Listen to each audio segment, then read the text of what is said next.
Our new compatriots, I warmly congratulate you and wish you a fulfilling and prosperous journey as citizens of Ghana. And on behalf of the government and the people of Ghana, I say once again, welcome to your new responsibility as citizens of the Republic of Ghana. May God continue to bless all of us, and may God continue to bless our homeland, Ghana. Thank you so much. Very, very deep words indeed, and food for reflection. Welcome to your new responsibility as citizens of the Republic of Ghana. To our new compatriots. All right. Congratulations to those who have received citizenship today in Ghana. And welcome to This Week in Ghana, your bi-weekly live stream where we talk about all things Ghana related. We touch on real estate investment, business, moving to Ghana, and so many more things, including citizenship in the country of Ghana. Before we get into today's stories, we like to start with some introductions. So I will turn it over to my co-host to do her introduction before I do mine. Hello, everyone. My name is Ivy Prosper, and I am the founder of my company, Prosper Creative Group. I do work as a producer, as a speaker, as a YouTube creator, African cultural strategist, consultant, and I'm excited for us to have an engaging conversation today that hopefully enlightens all of you to learn more about Ghana and Africa and beyond. Absolutely. And I'm Joe Hatagwa, the CEO of Authentic African Media. We help people visit, move, and invest in Africa. We bridge the gap between those living on the continent and those living in the diaspora, people with business, products, and services on the continent, with those who are looking for those services, products, and businesses living in the diaspora, and vice versa. And we also like to bring you the latest and greatest from the continent so you're aware of where you're planning to visit, move, or invest in. So, as you saw, today we are talking about Ghana granting citizenship to a number of folks from the diaspora. Before we get into that, though, we have decided that we're going to start a new segment for those who are thinking about moving to Ghana, visiting Ghana, investing in Ghana. It's always good to know what the currency conversion is. In most of our viewers are from the US, so we do want to start with a bit of a currency conversion discussion so you guys know the rate to the dollar for now, and then maybe we'll do other currencies later in the future. So right now it's pretty close to 11 Ghana cedis to every $1. Just to give context, over time you guys see this graph over 1 month, but if you were to go back 4 years, it would be a drastic fluctuation. I think I've mentioned this previously. When I first got to Ghana, it was $6 to every 1 CD. By the time I left Ghana, almost 3 years later, it was 15 CDs to every $1. And now we're right around 11 CDs to every $1. So we will continue to monitor and keep you guys posted. I don't know if you have any thoughts on the dollar rate today, but just wanted to share that with the folks who are watching. Well, it's been like that for the last little while. It's been fluctuating between 10 and 11 for the last few months. So it's been pretty stable at that amount the last few months. Absolutely. All right. And so so to get into today's conversation, right, it's an important one, something that we've talked about on many occasions throughout the years. And as you all may or may not know who are watching, today marked the first time in President Mahama's second term as president that he has done a citizenship ceremony. Obviously, it's a historic day for the diaspora because it's been a long time coming. Many of you guys might know that there was a halt put on the applications on, I think, right around February 1st, and then it was reopened, and then the application submission timeline was between February 2nd and 6th, 2026. The requirements that were needed to be met was 2 years residency, 25,000 Ghana cedis, which is roughly about 2,400 USD. Some vetting that is done. You needed to turn in a background check, and also one of the things that was previously required but that was removed was proof of Ghanaian descent. But one of the other things that was still required was close ties to Ghana. You would have to be able to share your close ties to Ghana. And I think there's always been that question about what that means. And I think you always had you had something to say the last time, I think, about this particular topic. It was intentionally vague, I think, if I remember you mentioning that, Ivy. So do you have any thoughts on that close ties to Ghana that always comes up as a question as to what that means for people who are looking to apply for citizenship to Ghana? Well, it just really means proving that you have some kind of tie to the country, because there are some people who have been investing, they've been doing things over the years that shows that they've created a strong tie to the country, whether it's through a business that they've started, whether it's through investing in someone, whether it's maybe they've built a school that is educating students, they've provided some services, maybe they have a nonprofit that's doing something that's investing in the community. That's something that can show that you have a strong tie to the nation. So there are some people who were able to get in, even if they didn't have the full 2 years of residency, for example, but they've spent a lot investing in the country, doing certain things, then some of those people were able to still get citizenship despite not having the full 2-year residency. So that's an example of having a strong tie to Ghana. Nice. Oh, and I'd be mistaken not to say happy birthday to Ivy. It's Ivy's birthday, everybody. Thank you. I'm here spending my birthday, doing a live stream with you all here on YouTube. I'm actually not in Ghana at the moment. Some of you can see that I'm wearing this turtleneck sweater, so I'm hot. I would be hot if I was in Ghana wearing something like this. I am in Canada briefly. I am spending some time here, and I'll be back in Ghana soon. But I am spending my birthday here, and I get to see my mother I haven't seen in a long time, and my siblings. So yes, I am spending my birthday in Canada for the first time since 2016. Wow. Yeah. Well, yeah, absolutely. Happy birthday. I think it was strange for me to celebrate my birthday in America for the first time in about 8 years too. Years is much longer. It is 10 years. Wow. Yeah. It's kind of a shock. But welcome to this side of the world. We're in the same time zone for the first time in a while since I know. So, but yes, so a couple people said, Cook Plate Repeat says, I was waiting for you guys' coverage to come on this evening. My wife and I, Venus, were at the ceremony and we got our citizenship. Congratulations. Congratulations. My camera guys were there because I'm not in Ghana at the moment. I had 2 camera guys there covering the event. So I will have some footage directly on my channel that after they edit, I'll get to post it. Absolutely. Congratulations, Venus. Congratulations. And then there are a bunch of folks mentioning this, just congratulating everyone. Obviously, people are wishing you happy birthday, Ivy. Thank you. Thank you. Okay, yes, the birthdays.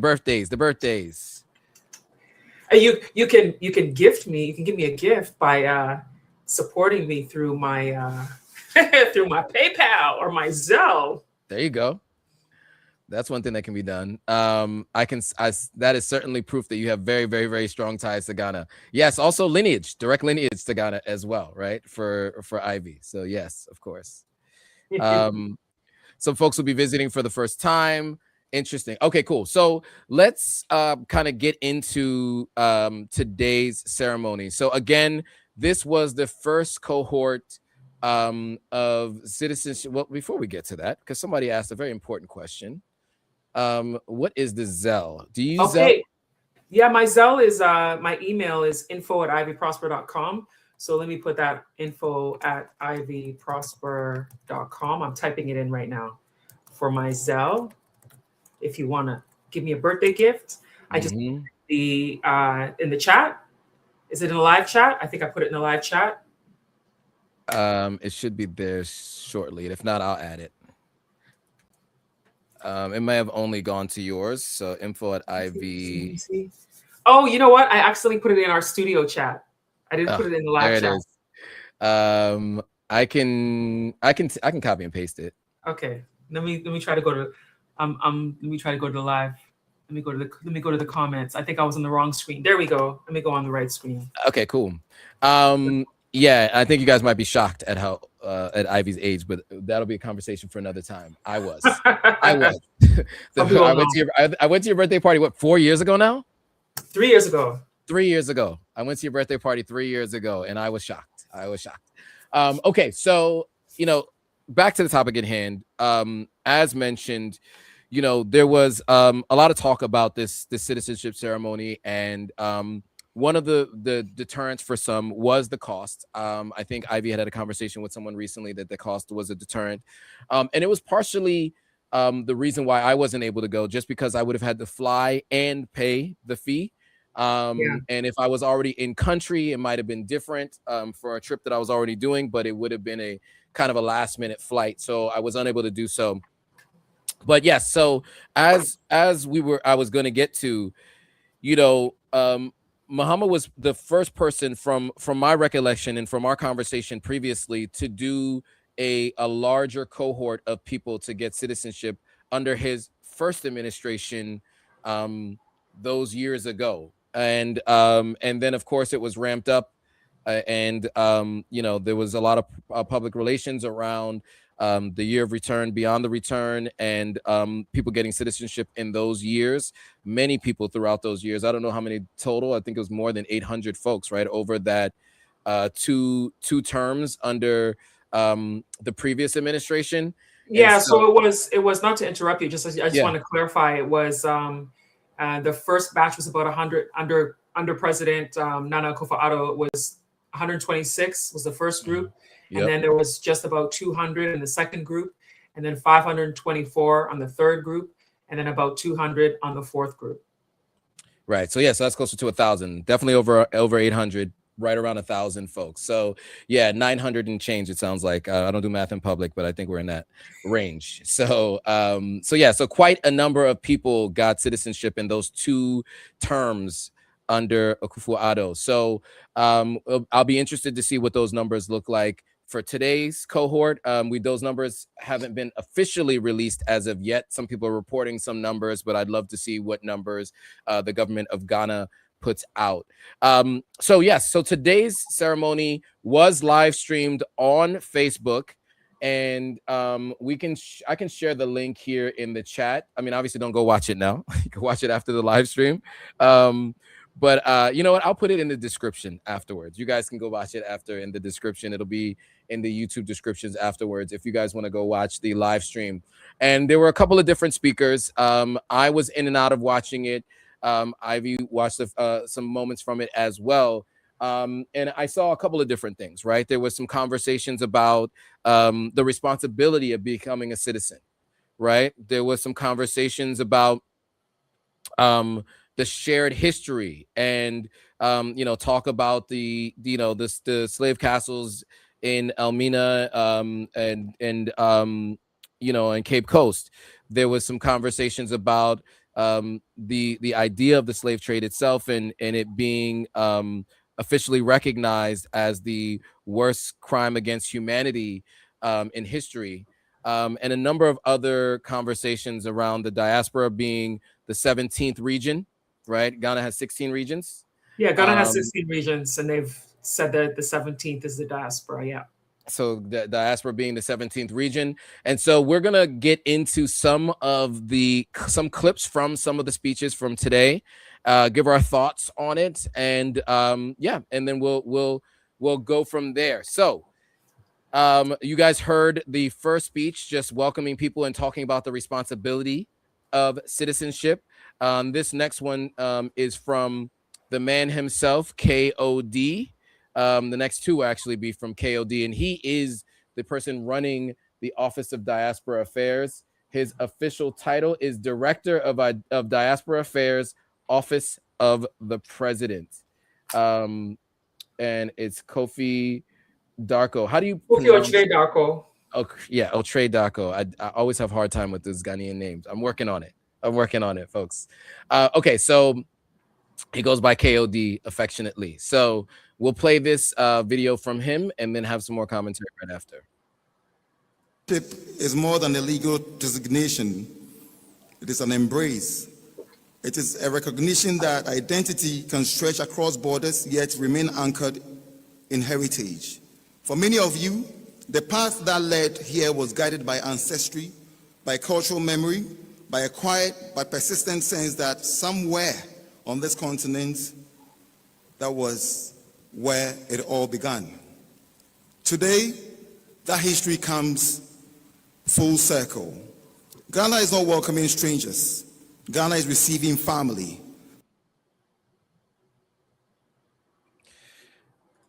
All right. And so really quickly before I play the next remarks from him, and then we'll have some commentary on the other side, some people did some counting as they watched the live stream. And so it's being mentioned that it was about 170 people, at least according to Kwame, who was counting the number of folks who went up to receive their citizenship. I do want to get to some other remarks from KOD and then give some commentary on the other side. I think the two videos together will really give some good insight. So let me play this next piece of commentary and then we'll come back with our thoughts. Say that the future of this continent cannot be the same and will not succeed without the diaspora. As citizens, you are going to become partners in the continued shaping of this country, its ideas, its communities, and of course, the very aspirations of Ghana. Your perspectives, experiences, and talents enrich the national fabric. The Ghana you join today is dynamic, evolving, and deeply conscious of the importance of reconnecting with its global family. The Diaspora Affairs Office of the Presidency exists precisely for this purpose, to build enduring bridges between Ghana and her sons and daughters from across the world. And your presence here today strengthens that bridge, and our relationship is going to even get better after today. I can promise you that.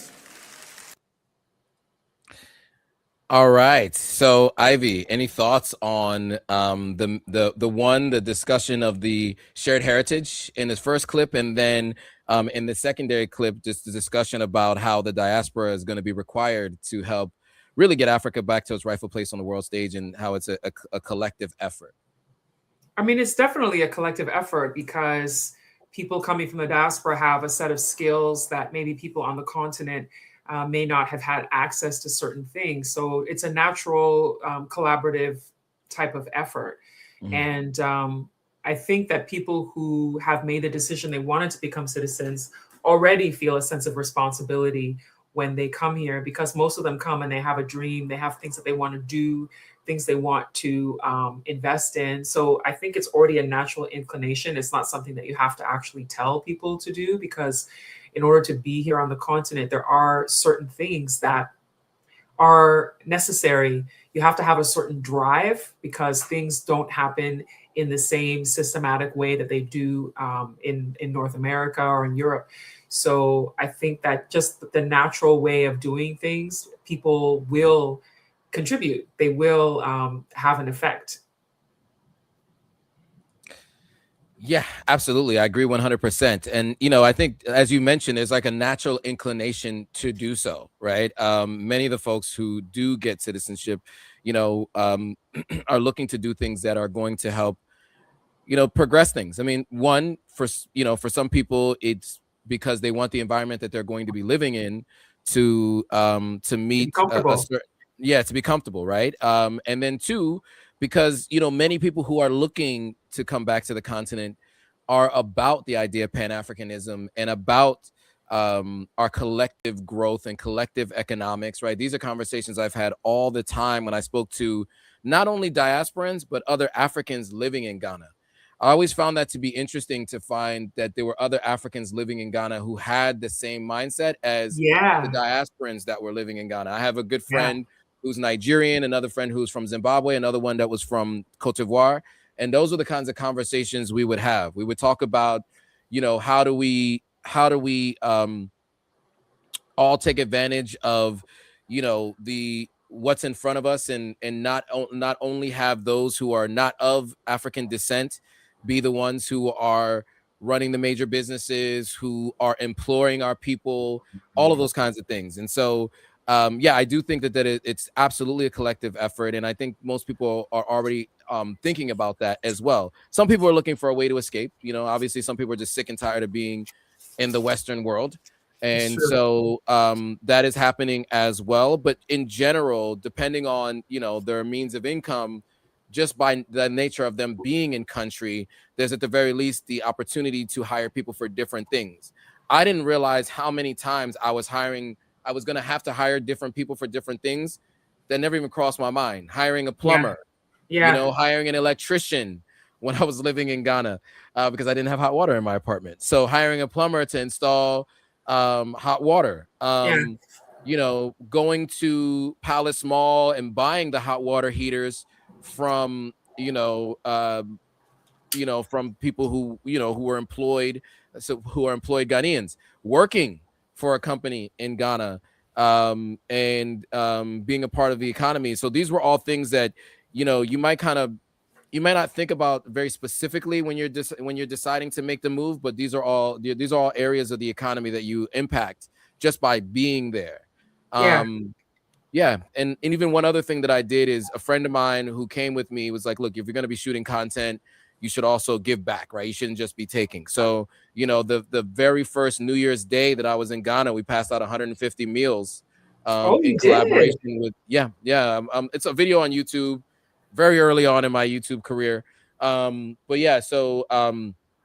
We met with Shirley Ann's in Shadow. Shout out to Shirley Ann's restaurant. And that was my favorite restaurant when I was living in Shadow. And they gave us 150 meals for free to give out. So we went to Black Star Square. We were at that Osu roundabout and a few other places where we ended up passing out 150 meals. And staff from Shirley Ann's came with us to help pass out the meals. Really good. I didn't know that you did that. Yeah, it was really cool. It was jollof rice and chicken. The kids were excited. There were a lot of children, and that was the reason for that. So anyway, things like that, which I'd never done before. I'd never done anything like that before. Never been inspired to do anything like that before, but that inspiration came to me when I got to the country. So all of those kinds of things can happen. And look, that's just one effort, one time. But I've done other things, like the company I work for, Jumia, did a CSR event where we went to an orphanage and we gave them provisions, right? All kinds of different things. And so I took part in that as well. It's a connection you feel to the people, and you just kind of feel like it's something you should be doing. So I'm grateful for the fact that Jumia wanted to do that, and then also a good friend of mine who was in country was just like, we should do this, and I jumped on board. So anyway, I definitely think that you'll see that there's going to be many folks that are impacting the country positively. One of the things that does come up, and one of the things that we all need to be conscious of, though, is the idea of gentrification, right? That is a conversation that does come up often. And, what you're finding is that because of the income and the assets, or the disposable income, I should say, of some of those who come, the price of rent or land will be done in dollars and at higher prices in some cases, which does price out locals many times. And so that's one of the things that I think is a challenge. Like, you're going to have the good, and you're going to have some things that may be a negative byproduct of a large influx of people. Very much like the neighborhood in Brooklyn that I live in today, right? It looks very different than when I signed my first lease in this apartment in 2004. It's a completely different demographic here. And so there are going to be some challenges that come along with that. But as long as the folks that are coming there are coming to improve and help us grow together, I do see a potential net benefit for those who are coming to the continent. I don't know if you have any thoughts on that, but I just wanted to add that piece as well. I think that there's always, or I should say always, there's often this misconception that it is the African diaspora are solely responsible for increases in pricing in Ghana. But the reality is the African diaspora are not the only people who are coming and investing in Ghana. We have a lot of people who are coming from Europe, people are coming from China, people are coming from Korea, people are coming from Lebanon, people are coming from other places. It's not just people from the African diaspora who are coming. People are coming from Turkey. There's Turkish companies here as well who are doing work in Ghana. So there is a large number of people coming from a diverse number of countries who are seeing the opportunity in Ghana to invest in real estate, to invest in oil, tech, whatever types of industries that they're seeing as opportunity. So it's not only the African diaspora who can be pinpointed as the reason for things being more expensive, but there's a lot of people who are seeing Africa overall as an opportunity. So people are coming in, and maybe it could be somebody could be from Turkey, and all of their staff that they've hired are Ghanaians. So people might think it's a Ghanaian company, but it's actually a company owned by a Turkish business person. So we can't solely say that it's the African diaspora that's the result of things going up in price in Ghana. That's exactly right. And I'm glad you made that point, because I think many people do attribute it solely to diasporans. And so it's important that you make that point, because yes, very much so. Are there people from all of those backgrounds, other nationalities in country that are coming to country? And Ghana is a very, I would say it's one of the destinations that are looked at as is a great place to do business because of all the things that we all love Ghana for, right? And so other people feel the same way and want to come there to not just be there, but to also do business there. And so despite the fact that, sorry, go ahead. Yeah. No, go ahead. That was pretty much it. Yeah. I was going to say, despite the fact that when people come, you hear a lot of complaints and challenges that people face. Despite that, Ghana is actually one of the easier countries for port of entry when it comes to doing business, which is why you see a lot of people coming here to Ghana to do business, because there's not as much red tape as with some other African countries may be. So even though it has its challenges, it's still one of the easier countries to navigate when it comes to starting a business. Absolutely. Yes. And it's just a great environment to be in. I always say Ghana is my second home, even though I have, another country that's my country of origin. But it's a little bit smoother of a transition for those moving to the continent. So you know what I mean. So there is a question that our folks are asking: did I get my citizenship? Unfortunately, I did not. I am in the United States currently. So I will hope to be on an upcoming cohort. So stay tuned for that when that occurs. But you will know for sure. We will open up the live stream with that. the day I get my citizenship, we will be very, very clear that I have gotten it. Okay, so other remarks were made throughout the time there today. And so I do want to get to a couple more videos and give some more of our thoughts. And so we have some commentary, one from Rabbi, and then the other from the Vice President. So I will start with the Rabbi, and then we will give some commentary on the other side.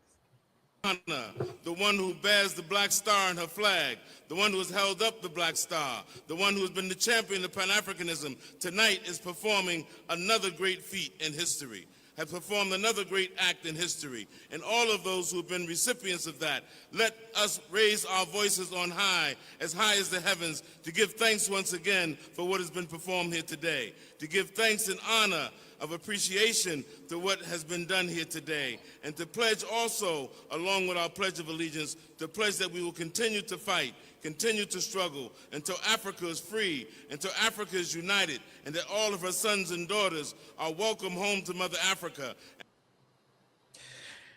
So one of the things that I wanted to ask your thoughts on was the idea of Ghana leading the way in these citizenship ceremonies, right? There are other countries that do it, right? Sierra Leone has its own citizenship process, and that's going through its own turmoil today.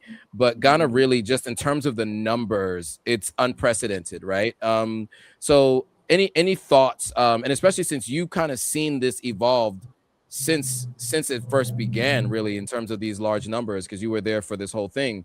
What are your thoughts on Ghana leading the way here, and what that means for Ghana, and maybe because of Ghana's roots might make it so that it was a country that's ripe for this kind of large kinds of citizenship programs? Well, I mean, I've said this many times before that Ghana is a country that has always had this Pan-Africanist spirit to it since the country's independence. So right from the beginning, President Kwame Nkrumah, initially Prime Minister Kwame Nkrumah, and then eventually President, he invited people like Martin Luther King. Martin Luther King arrived in Ghana, I think it was March the 4th. He was there through the first Independence Day celebrations on March the 6th, 1957. And from then on, you know, Kwame Nkrumah continued to invite people from the diaspora. He really was a bridge because he went to school in the US, and I think it was Lincoln University, I believe, and he was in a fraternity. And with that, with being there, he saw the strong connection with people from the diaspora, with Black people in America, and seeing the struggle of Black people in America. And he really felt that getting them to come to Africa would be a solution, having Black people come together as a continent and as a people in the diaspora. So he's already had that vision and had been inviting people like W.E.B. Du Bois, who came and stayed and ended up dying in Ghana, buried in Ghana. George Padmore, who also was a Pan-Africanist and came to Ghana as well. He's also buried in Ghana. And you just saw that throughout time, through history, people coming like Muhammad Ali, Malcolm X, Maya Angelou, like throughout the years, people were coming. And then Ghana launching the Panafest in 1992, which was a Pan-African festival, a Pan-African arts and theater festival, inviting the diaspora to come. That was a huge event. In the beginning, Stevie Wonder came to that first event in 1992. And so it's just been a history of Ghana always having people coming. And so they had their Joseph Project in 2007, which was also inviting the diaspora. And then 2019, when the Year of Return happened, it was just absolute perfect timing, because now we were on the cusp of the social media becoming a huge way of people communicating and sharing information. And so when you had people coming who were public figures and showing, you know, their experiences, and then having the Year of Return campaign intentionally marketing, using social media platforms, using PR, then it just all came together, and it was just like perfect timing. And I will say thanks to the millennials who responded the most to digital media, and then it just exploded. And so part of the explosion, online conversations talking about the right of citizenship, the right of coming back and claiming your heritage. And before that, I'll precursor to that, the year 2000 is when Ghana implemented the law called Right of Abode, which basically saying anybody of African descent has the right to live in Ghana. And that has been on the books in Ghanaian law since the year 2000, long before the Year of Return. So the country already had this foundation. So everything just came together and snowballed. So it's just natural that this is the fruits of decades of this happening. Absolutely. And as someone who has roots in another country, I do see the difference for sure in terms of that connection to the diaspora, and the intentional connection for sure. And I was not as aware of it until I actually moved. I went to Ghana for the year of return. Yeah. And I had the time of my life, 4 days, only 4 days. And I moved 12 months later, as So I wild. said to you in the interview we did back Yeah. September of last year. Yeah. It was obviously an amazing experience, and obviously I'm working my way back to living in Ghana as we speak. But yeah, it was definitely a learning lesson while being there. Going to the Kwame Nkrumah Museum when I first got there, and learning about the fact that he went to an HBCU. He pledged to historically Black fraternity. All of that I was unaware of, and that connection. And it just made sense that particular experience in in the South, well, in the United States during Jim Crow era US, and then obviously having gone back to Ghana, becoming the first prime minister and then first president, obviously shaped the trajectory of its country after its separation from the United Kingdom. So yeah, I mean, I think it really does show in programs like this, and as you mentioned, there's like this historical context all the way through, from Martin Luther King, as you mentioned, to Nina Simone and W.E.B. Du Bois, and all the folks that you mentioned that spent some time there during the early years and then throughout the rest of time, right? You see it now with different people who are coming every single year. And so, the expectation is that each year the number of visitors to Ghana will grow. And that means that there's lots of opportunity for those of you who are thinking about business on the continent. There are many people who you understand their spending habits, their sensibilities, those kinds of things. So there are services and products that you can maybe provide to those people when you're thinking about moving to the continent. So these are all opportunities, I think, for all of us, really, to be able to have collective economics and also do good and do well while being on the continent. So there is one last clip. Apologies. One last clip I do want to share from the events today, and it is from the vice president. So we're going to hear from her, and then have some commentary on the other side. Distinguished guests, ladies and gentlemen, the history of the transatlantic slave trade remains one of the darkest chapters in human civilization. Ghana has thus taken a clear stance that the transatlantic slave trade must be officially acknowledged by the international community as one of the gravest crimes against humanity.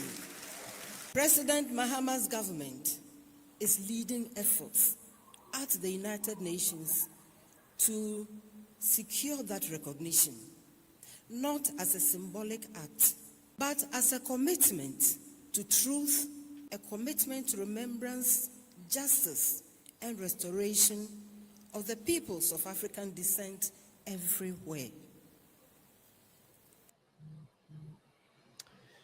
Well put. Your thoughts on the statements there by the vice president? My thoughts. I thought you were going to share your thoughts first. Okay, I can share my thoughts. So so what I'll say is, we've spoken about this before.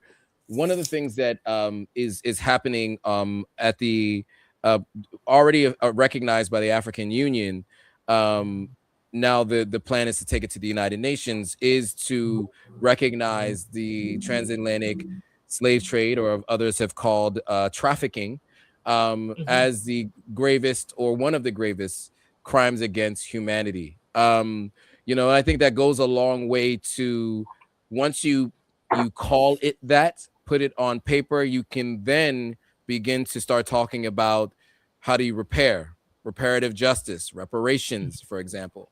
But I think you have to have that first in order to kind of have the supplementary actions that would happen afterwards. So I'm interested to see how the United Nations proceeds with this. I know they move slowly on purpose, and so we'll see. You know, as Mahama, you know, navigates those waters of the UN, considering all the other things that they're dealing with currently. I'd be interested to see, you know, the designation, if and when it happens, and then what comes from that.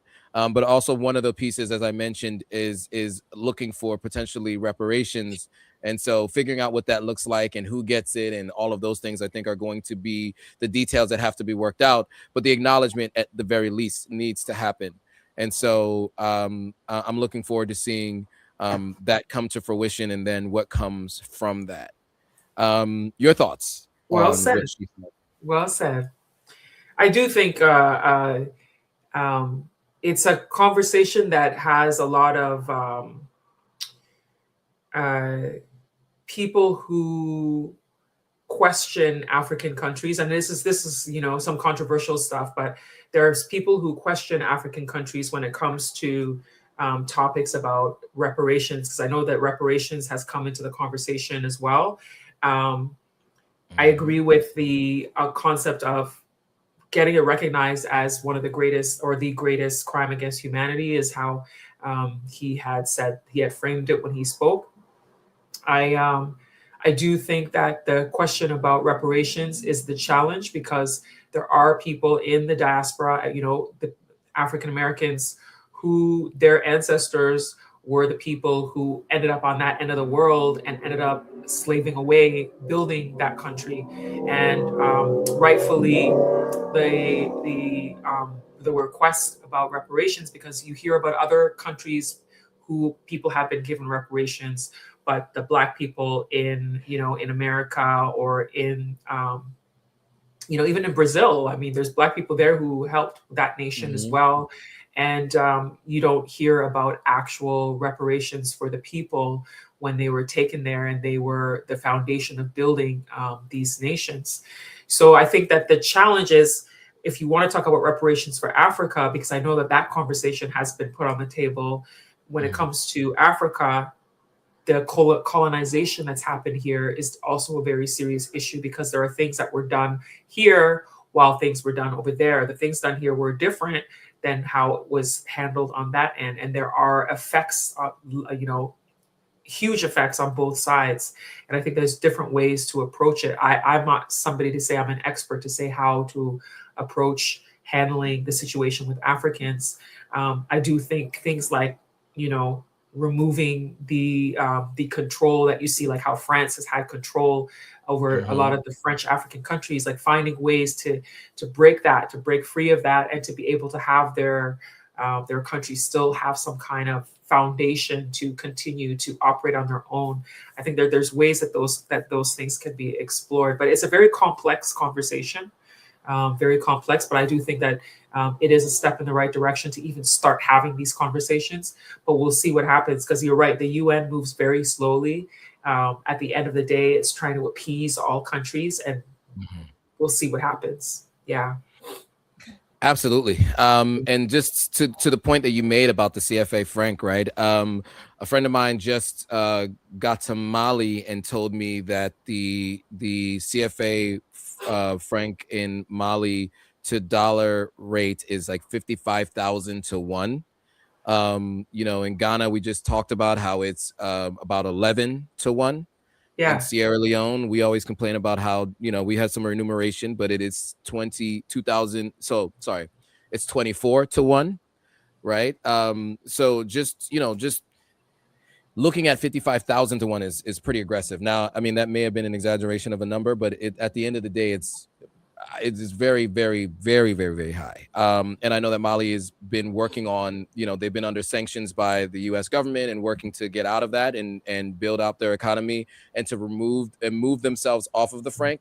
So, but all of those things, I think, it shows that the colonialism that was supposed to be, what was supposed to be independence, that was supposed to have ended between 50 and 70 years ago, depending on which country, has not really ended, right? It's a conversation that is an ongoing one. And even if they haven't necessarily have the slave trade as it was before, they still have their their hands on the necks of the people of the continent. Financially, yeah. Financially, for sure. So, you know, on that note, I think that the last thing I think we want to mention, at least in terms of the citizenship, is there was a question here for about the fact that is Ghana still accepting citizenship applications from Black Americans? So the answer is yes, right?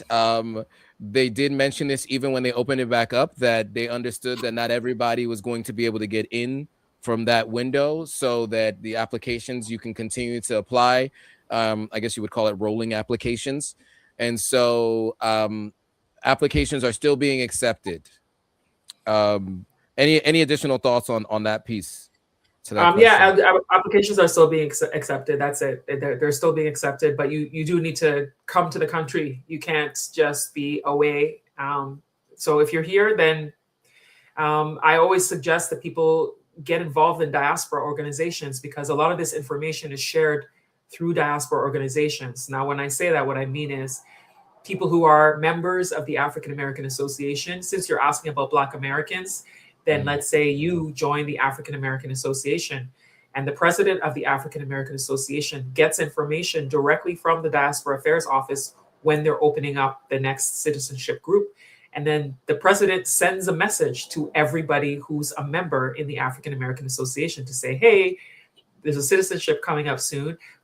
You know, this is what's required, who's interested, and then they give the name. So if you're not in that group, you would hope that you get the information, but it's easier to get it if you are a member of these organizations. So if you're Caribbean, you join the Ghana Caribbean Association. So it's an example. There's a diaspora coalition. So you join these diaspora groups when you're here, and then you get the information when it comes up. And then make sure you're doing the things that can lead you to potentially being able to get it. For example, we talked earlier about strong ties to Ghana. Are you doing stuff in the country? Are you giving back? Have you built a school? Have you started a business? Have you partnered with a Ghanaian? Like, what are you doing in the country that can help to reinforce your application? At the same time, there are some people that it surprises me when I find out that they got citizenship, because I'm like, the person is not living here. The person, what have they done here? And then you find out they got citizenship. Now I'm saying that as a segue that Ronnie DeVoe from Belle Biv DeVoe from New Edition got citizenship today.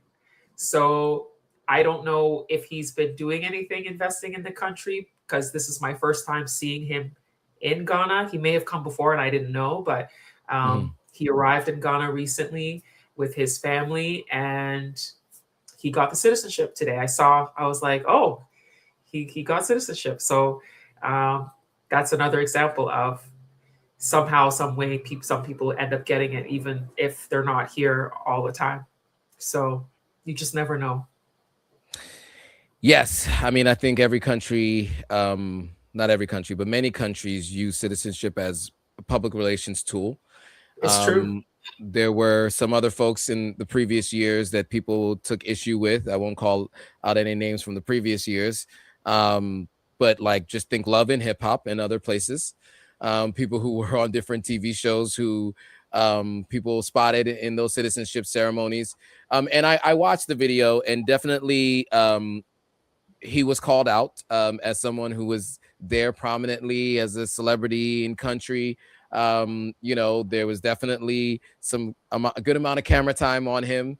And so, yeah, I mean, you're right. I think certain people will obviously go to the front of the line, right? And those kinds of things are going to be done based on, you know, like I just said, you know, public relations and its potential impact for long-term success of a program like this, and also tourism, right? Because that's one goal of these kinds of things, is to increase tourism, because that uplifts the entire country generally. Almost everybody benefits from tourism. And it's like that in a lot of countries, you know, because there's a lot of countries that do citizenship even by investment, you know. So I know that your current president, made statements to make it seem like he introduced this system of that he called the gold visa or something. He's making it seem like he introduced that system, but the U.S. has always had that system. Because I remember when I was pursuing a career in media and hoping that I would go to the U.S. A long time ago, I had consulted with an immigration lawyer that specialized in Canada, U.S. immigration. And, there are ways when you are a person in entertainment, in media and sports and all that. And so we were exploring those options when it comes to media.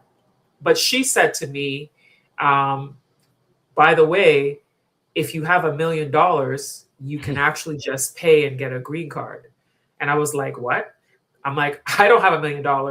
But I was like, what? And she said, yeah. She said, a lot of high level people, that's how they get in the country and they get green cards because it's seen as an investment. They'll pay $1 million, $2 million, and then they're able to get it. And she's like, that's how some of these, big business tycoons are able to come from other countries and be able to just, start doing whatever they're doing. So a lot of countries have that. So high profile people, wealthy people, often get access and often get put, like you said, to the front of the line before others do. It's the nature of the way that the world is, unfortunately for some who genuinely try to do things, the right way or the structured way, but it is what it is. Yeah, good point. And just to add to that point on citizenship by investment, as you mentioned, the U.S. has like this green card by investment program, sort of that gold program.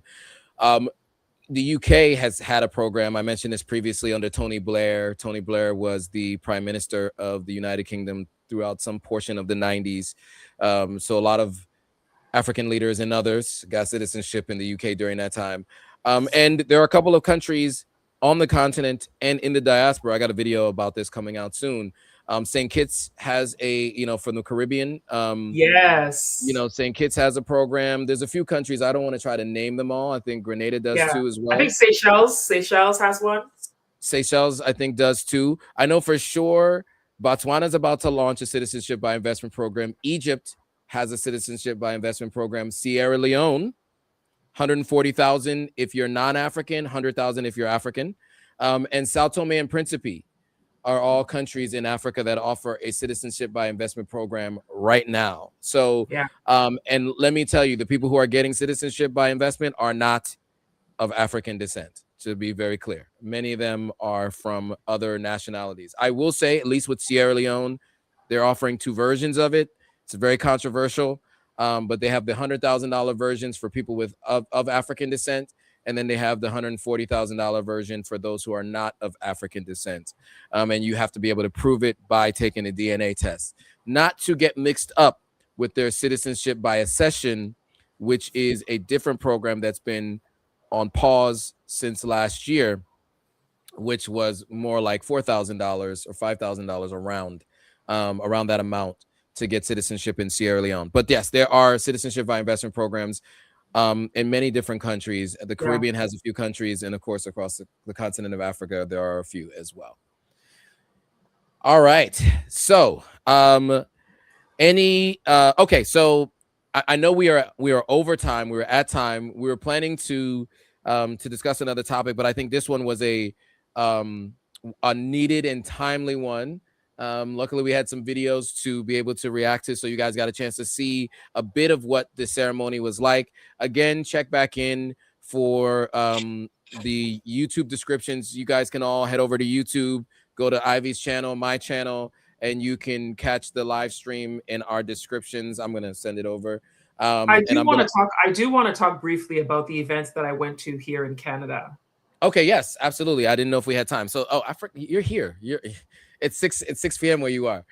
Yes, please. So Ivy, can you speak to the conference that you went to and what you found about it that was so insightful and impactful? Yeah, so I went to a conference in Toronto called The Age of Africa. And it was a symposium conference held at the Monk School of Global Affairs and Public Policy at the University of Toronto. And the event brought together policymakers, academics, people who are interested in investing in Africa, and thought leaders to talk about Africa's expanding role in shaping the economy and political landscape around the world. It featured a lot of panel discussions, fireside chats, to talk about Africa's influence in the 21st century. Now, what I found interesting was that, you know, because being in Canada, they did talk a lot about the Canada-Africa policy that was launched about a year ago, and all about deepening relationship between Canada and Africa when it comes to business relations. There were discussions about strengthening the relationship in business. And I met people who had come in from, I met some people from Sudan, from Uganda. The Uganda High Commissioner to Canada was there. I met people from Kenya, from Ghana, from Nigeria, who were all there talking about business. And then they had a strong conversation about AI and how AI is shaping a lot in the world, and how Africa needs to make sure that it doesn't fall behind in the whole AI revolution, because it is a way that Africans can actually, you know, build business with the young population. They talked a lot about the young population of Africa and how they have to leverage the young people so that they can understand the value of AI. And then they also talked about the way that companies are taking advantage of young people with some of the data centers that have people training, like in Kenya, when you hear some of the people who are being burnt out with some of the AI training and stuff like that. So it was a really insightful event. And it really was an opportunity for me to also network and meet like-minded people. I met some people who are doing some business in Ghana that I have an opportunity to speak with at a later date. But it was really good. I think that if anybody does come to Canada next year, that they might want to look into this conference. It's called The Age of Africa. Nice. And my bad, I thought it was displaying on the screen and something else was displaying that whole time. I meant to pull that up, but at least we got a chance to take a look at the site and see what it is. It's just ageofafrica.com if you guys want to check out the page that has all the details from what Ivy just described. So yeah, I mean, and that goes to the idea of going to different conferences, right, that are Africa focused. That's something that is definitely on my list of things to do. And for those of you who are watching, it's great to watch, but it's also really good to engage. There are so many different conversations, and it'll help you out as you're thinking about whatever your connection to the continent is going to be. Hearing from other people who've made those decisions, who are where you want to be, is super important, whether they're speaking from the stage or you meet them in person, walking around the hall in the networking events.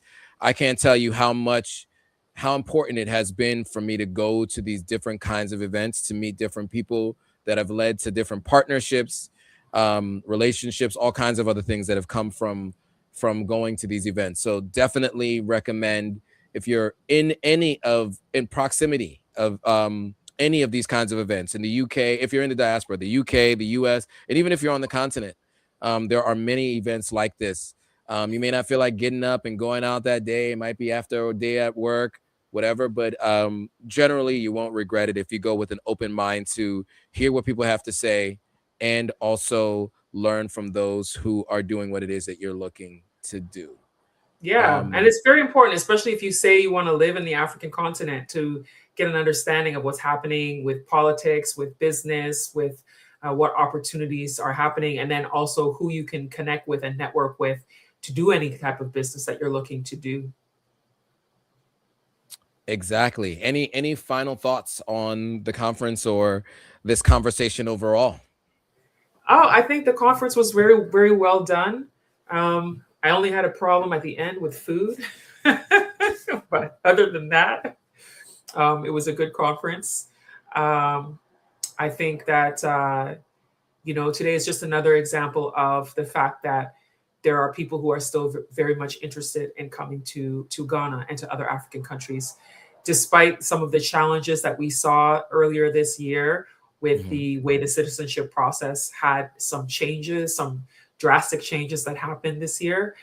There were still people who were interested in moving forward, despite some of the new fees that were added.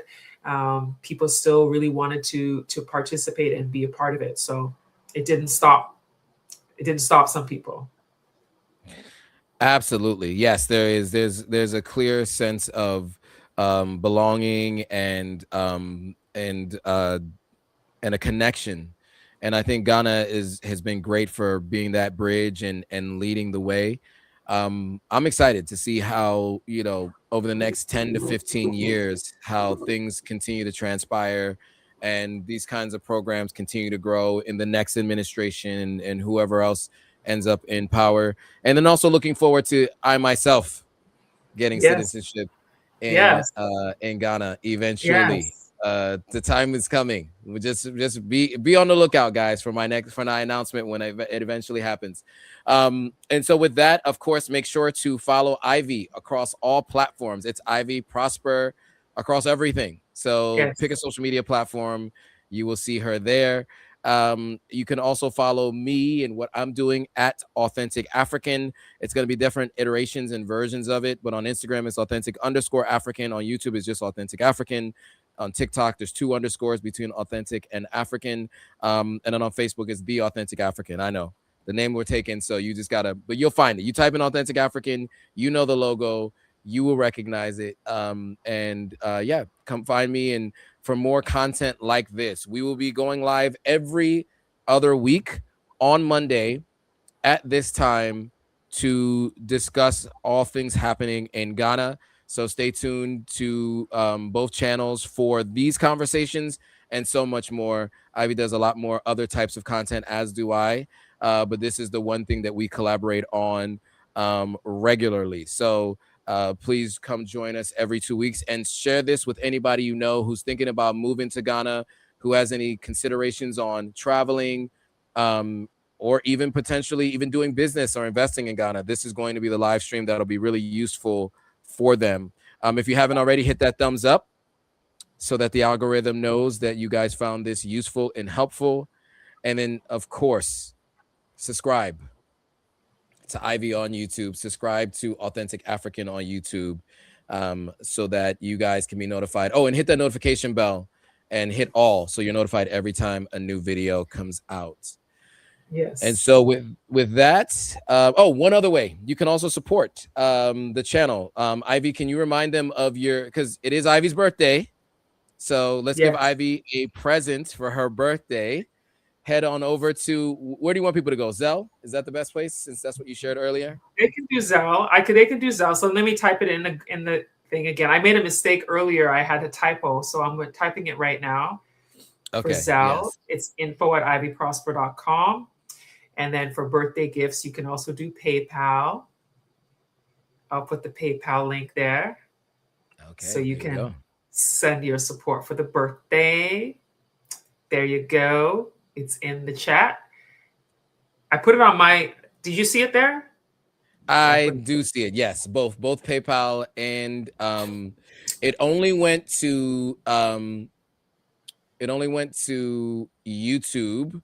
So I need because I'm streaming on YouTube only. I know you're streaming in different places. Yeah, so, can you shoot me the link on like in our chat, and I'll just copy and paste it so that all of my folks can also support. Let me see. Guys, I will say this really quickly as we are winding down. My very first live stream was with Ivy Prosper. She taught me how to use StreamYard. I was confused by this platform. There was a lot going on. You guys don't know how difficult it is behind the scenes. And Ivy took time out of her day to join me on my very first live stream, fumbling around with the platform and not figuring it out, not knowing what to do. We talked about United Airlines opening up that flight and Rosario Dawson on her take on who had the best jollof rice. But that was the first live stream I had ever done on YouTube, and Ivy was there for that very first one back in May of 2021.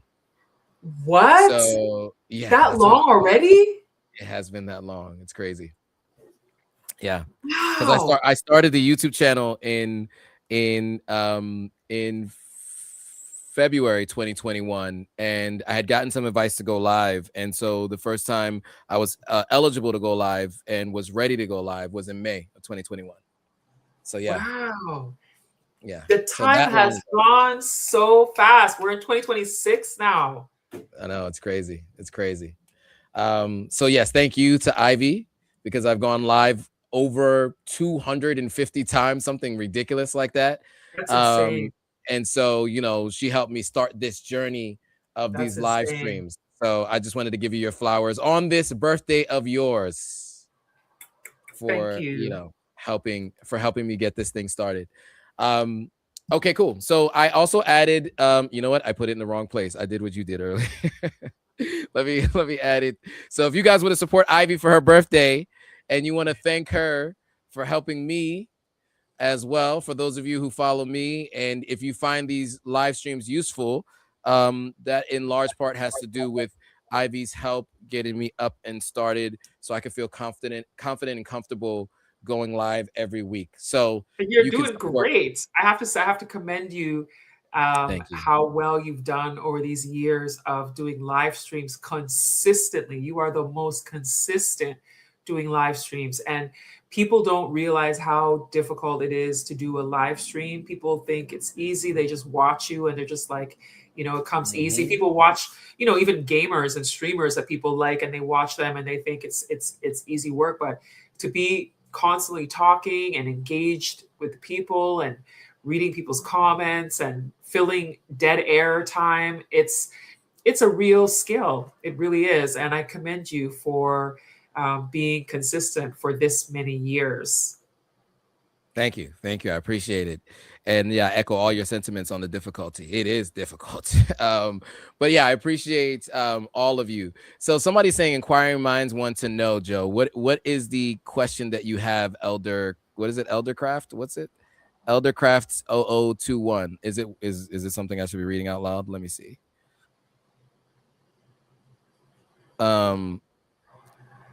Joe, we need ideas to manifest into the tangible.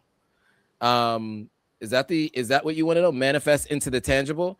Oh, you mean like what you can actually specifically do? Well, everybody's different, right? So as it pertains to I don't know what that's in regards to, actually. But if it's about the work that you could do on the continent, I think it's just start with places like this and doing the research. Once you become intentional about something, your mind starts to find the things that make sense for you, right? Just start moving in that direction. It will find you, or you will find it. I don't have an answer for you today because everybody's different. However, feel free to sign up for a consulting session with Ivy or myself, and we can help you figure out what makes sense for you on the continent. That was a tongue twister for me for whatever reason. All right, so with that, thanks for watching, guys. We really appreciate you all. We will see you guys all back in 2 weeks right here on This Week in Ghana.